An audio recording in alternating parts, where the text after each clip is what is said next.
Yeah, she said, using the same hand to pat the back of her hair. I figured since you were going back to school, I should, you know, start trying to get back full-time at the office.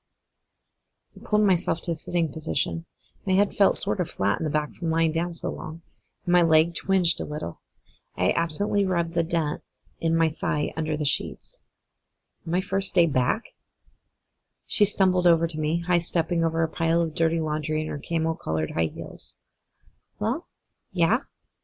It's been a few months. Dr. Healer thinks it's fine for me to go back. And I'll be there to pick you up after school. She sat on the side of my bed and stroked my hair. You'll be fine. How can you be so sure? I asked. You know I'll be all right. You can't know.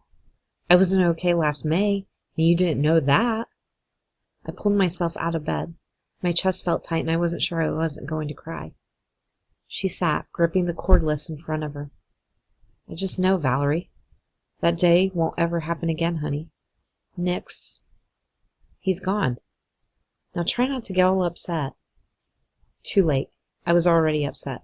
The longer she sat on the side of my bed and stroked my hair the way she used to do when I was little, and I smelled the perfume that I thought of as her work perfume, the more real it was. I was going back to school. We all agreed that this was best, Valerie, remember? She said. Sitting in Dr. Healer's office, we decided that running away was not a good option for our family. You agreed. You said that you didn't want Frankie to have to suffer because of what happened. And your dad has his firm. To leave that and start all over again would be so tough for us financially. She shrugged, shaking her head. Mom, I said. But I couldn't think of a great argument. She was right. I'd been the one saying that Frankie shouldn't have to leave his friends. That just because he was my little brother didn't mean he should have to change towns, change schools. That Dad, whose jaw tightened angrily every time someone brought up the possibility of our family having to move to a new town, shouldn't have to build a new law firm after working so hard to build his. That I shouldn't have to be stuck in my house with a tutor, or, worse, to switch to a new school my senior year. I'd be damned if I'd slink away like a criminal when I'd done nothing wrong. It's not like everybody in the whole world doesn't know who I am anyway, I'd said, running my fingertips along the arm of Dr. Healer's couch. It's not like I could find a school where nobody has heard of me. Can you imagine how much of an outcast I'd be at a new school? At least at Garvin I know what to expect. Plus, if I ran away from Garvin, everyone there would be even more sure I was guilty. It'll be tough, Dr. Healer had warned. You're going to have to face a lot of dragons. I'd shrugged. What else is new? I can handle them. Are you sure?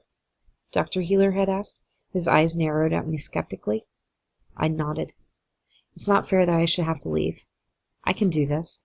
If it's terrible, I can always transfer at the end of the semester. But I'll make it. I'm not afraid. But that was back when summer stretched in front of us impossibly long. Back when going back was just an idea, not a reality. As an idea, I still believed in it. I wasn't guilty of anything except loving Nick and hating the people who tormented us, and there was no way I'd slither away and hide from the people who believed I was guilty of something else. But now that it came down to putting my idea to practice, I wasn't just afraid. I was terrified. You had all summer to change your mind, Mom said, still sitting on my bed. I snapped my mouth shut and turned toward my dresser. I grabbed a pair of clean underwear and a bra, then scavenged the floor for some jeans and a t-shirt. Fine, I'll get ready, I said. Can't say that she smiled just then. She did something that was kind of like a smile, only it looked a little painful. She took a couple false starts toward the door and then apparently decided it was a good decision and headed for it completely, gripping the phone in both hands. I wondered if she'd accidentally take the phone to work with her. Thumbs still posed over the 9. Good. I'll wait for you downstairs. I dressed, pulling on the wrinkled jeans and t-shirt haphazardly, not even caring what they looked like. It's not like dressing well was going to make me feel any better or any less conspicuous.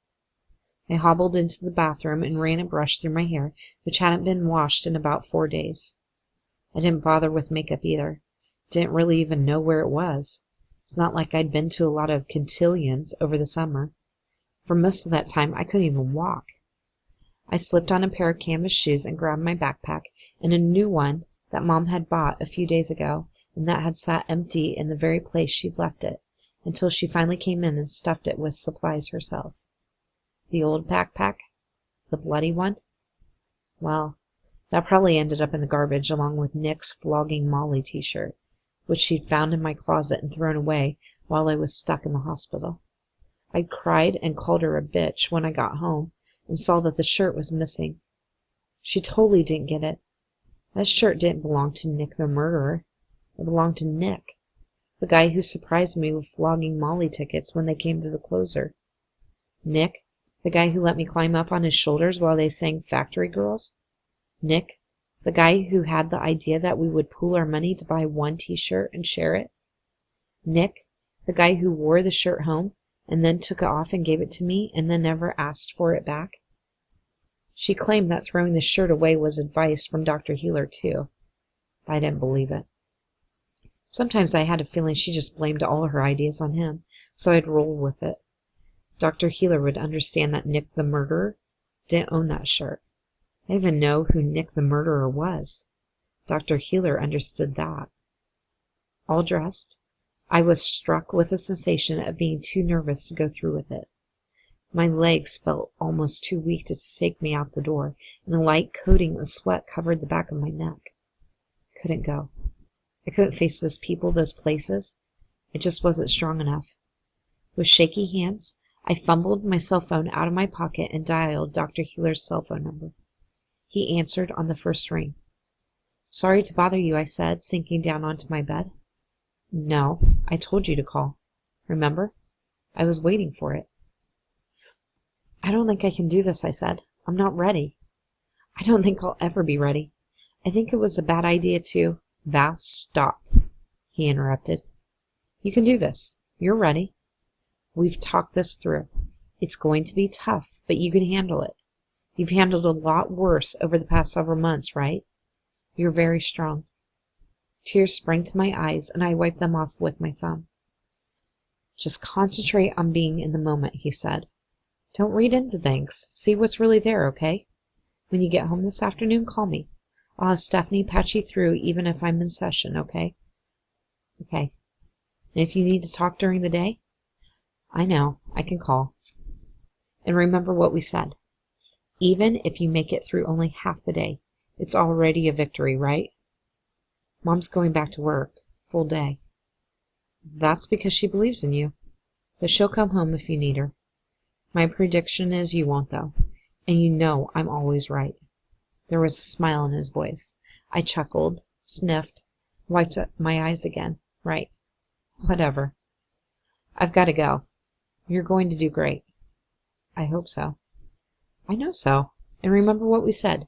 You can always transfer after the semester if it doesn't work out." "That's what, 75 days or so?" 83, I said. "See? Piece of cake. You've got this. Call me later." "I will." I hung up and picked up my backpack. I started to walk out the door, but stopped. There was something missing. I reached under my top dresser drawer and fumbled around until I found it, tucked into the frame of the drawer, out of Mom's investigative reach. I pulled it out and looked at it for about the millionth time. It was a photo of Nick and me at Blue Lake on the last day of school, sophomore year. He was holding a beer, and I was laughing so hard I swear you could see my tonsils in the picture, and we were sitting on a giant rock right next to the lake. I think it was Mason who took the picture. I couldn't for the life of me remember what was so funny, no matter how many nights I stayed awake trying to drum it up. We looked so happy, and we were. No matter what the emails and the suicide notes and the hate list said, we were happy.